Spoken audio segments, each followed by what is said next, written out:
दोस्तों, आज के इस एक्सप्लेनियर में हम एक ऐसी अजीबोगरीब पुलिस रिपोर्ट की बात करने वाले हैं जो शुरू तो एक आम घटना की तरह होती है, पर देखते ही देखते सीधे कायनात के यानी यूनिवर्स के सबसे बेसिक रूल्स पर सवाल खड़े कर देती है।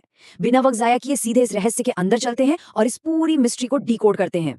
तो सीन कुछ ऐसा है। साल था 2006। कीव की सड़कों पर पुलिस को एक आदमी मिलता है। अब ये कोई आम आदमी नहीं था, ये बेहद घबराया हुआ था। इसने 1950s के दशक के पुराने कपड़े पहने हुए थे, गले में एक विंटेज कैमरा लटक रहा था और सबसे अजीब बात, वो आते जाते लोगों से बार बार पूछ रहा था कि भाई ये कौन सा साल चल रहा है। सोचिए, कोई आपसे आकर अचानक ये पूछे तो आपको कैसा लगेगा?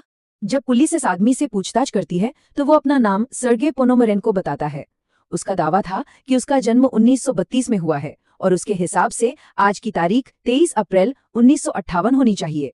उसने पुलिस को बताया कि वो 1958 में आराम से अपने शहर में टहल रहा था, तभी उसने आसमान में घंटी के आकार का एक अजीबोगरीब यूएफओ देखा। उसने जैसे ही उसकी फोटो खींचने के लिए कैमरे का शटर दबाया, पलक झपकते ही वो 48 साल आगे सीधा भविष्य में आ गया। अब जरा इस अजीबोगरीब टाइमलाइन पर गौर कीजिए। 1932 में जन्म, 1958 में अचानक गायब हो जाना, फिर 2006 में अचानक वापस प्रकट होना। और कहानी यहाँ रुकती नहीं है। इसके बाद ये शख्स एक पूरी तरह से बंद और सुरक्षित साइकियाट्रिक क्लिनिक से रहस्यमयी तरीके से गायब भी हो जाता है। और एक आखिरी ट्विस्ट, साल 2050 से उसकी एक्स मंगेतर को कथित तौर पर भविष्य की एक फोटो भी मिलती है। ये सब बिल्कुल किसी साईफाई मूवी जैसा लगता है ना? लेकिन इस केस को जो चीज सबसे खास और उलझन भरी बनाती है वो है इसके पीछे छूटे हुए फिजिकल सुराग। सिर्गेई के पास एक बिल्कुल वैध सोवियत कॉम्सोमोल आईडी कार्ड था, एक पुराना याशिमा फ्लेक्स कैमरा था और उसमें 1950 के दशक की स्वेमा फिल्म थी जो एकदम नई जैसी कंडीशन में थी। खैर, जब वादिम पॉइजनर नाम के एक फोटोग्राफी एक्सपर्ट ने उन फोटोज को डेवलप किया तो सच में उनमें 1958 का कीव शहर और वो बेल शेप्ड यूएफओ साफ दिख रहा था। इन सबूतों ने तो जैसे पुलिस का दिमाग ही घुमा दिया था। अब इन सबूतों का सच में अनुमान लगाने के लिए हमें इस अर्बन लेजेंड से बाहर निकलकर फिजिक्स के सख्त नियमों की तरफ देखना होगा, क्योंकि असल सवाल तो ये है ना कि क्या प्रैक्टिकली किसी इंसान के लिए इस तरह से टाइम में आगे या पीछे आना जाना संभव भी है? क्या वक्त एक सीधी रेखा में चलता है या फिर ये कोई ऐसी चीज है जिसे मोड़ा जा सकता है? यहीं पर एंट्री होती है टाइम डायलेशन के कॉन्सेप्ट की। अल्बर्ट आइंस्टाइन की थ्योरी ऑफ रिलेटिविटी हमें बताती है कि वक्त यानी टाइम सबके लिए एक जैसा नहीं होता। गति और गुरुत्वाकर्षण यानी स्पीड और ग्रेविटी वक्त की रफ्तार को सचमुच धीमा या तेज कर सकते हैं। और दोस्तों, ये कोई हवाई बातें नहीं है, ये एक प्रूवन साइंटिफिक फैक्ट है।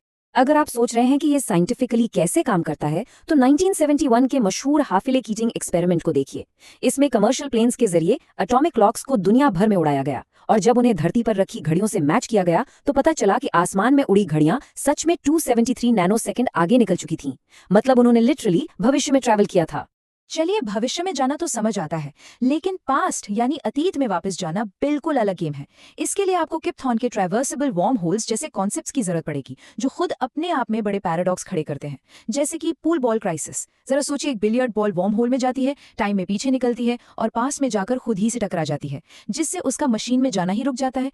ये तो दिमाग सुन करने वाली बात हो गई ना? तो अब थियोरेटिकल फिजिक्स इन पैराडॉक्स से कैसे निपटता है? इसके दो बड़े तरीके हैं। पहला है नोविकोव सेल्फ कंसिस्टेंसी प्रिंसिपल। ये सीधा सा कहता है कि भाई साहब, हिस्ट्री को बदला नहीं जा सकता, जो पास्ट में हो गया वो हो गया, इसलिए पैराडॉक्स बन ही नहीं सकता। और दूसरा है स्टीफन हॉकिंग का क्रोनोलॉजी प्रोटेक्शन कंजेक्चर। उनका मानना था कि क्वांटम उतार चढ़ाव टाइम मशीन को बनने से पहले ही तबाह कर देंगे, एक तरह से यूनिवर्स का अपना एंटीवायरस सिस्टम। खैर, फिजिक्स तो अपनी जगह है, लेकिन इंटरनेट पर सर्गेई जैसी टाइम ट्रैवल की कहानियां इतनी आग की तरह कैसे फैलती हैं? इसको समझने के लिए हमें 2000 के दशक की शुरुआत के एक और वायरल केस पर नजर डालनी होगी। जी हाँ, the famous John titre hoax. अगर आप जॉन टिटर की कहानी देखें तो उसने दावा किया था कि वो 2036 से आया एक सैनिक है। वो 1967 की एक गाड़ी में टाइम मशीन लगाकर आया था और उसको 2038 के एक कंप्यूटर बग को फिक्स करने के लिए 1975 के IBM 5100 कंप्यूटर की तलाश थी।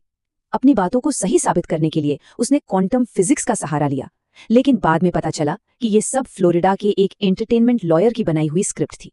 ये साफ दिखाता है कि अगर आप थोड़ी फैंसी साइंटिफिक भाषा और कुछ स्पेसिफिक डिटेल्स मिला दें तो लोग आराम से ऐसी मनगढ़ंत कहानियों पर यकीन कर लेते हैं। तो अब इन इंटरनेट कहानियों की रियलिटी चेक और साइंस की एक सॉलिड समझ के साथ चलिए वापस अपने मेन केस पर चलते हैं, 2006 का कीव और सर्गेई पोनोमरेन्को।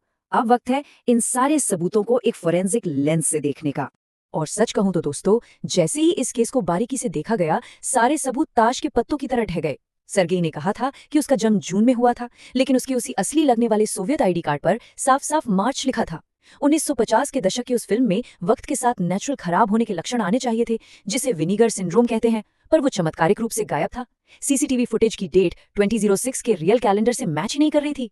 और सबसे बड़ी बात, 2050 के कीव की उस फ्यूचर फोटो में फोटोशॉप के जरिए इमारतों को कॉपी पेस्ट किया गया था। तो आखिर में इस पूरे रहस्य का पर्दाफाश हुआ।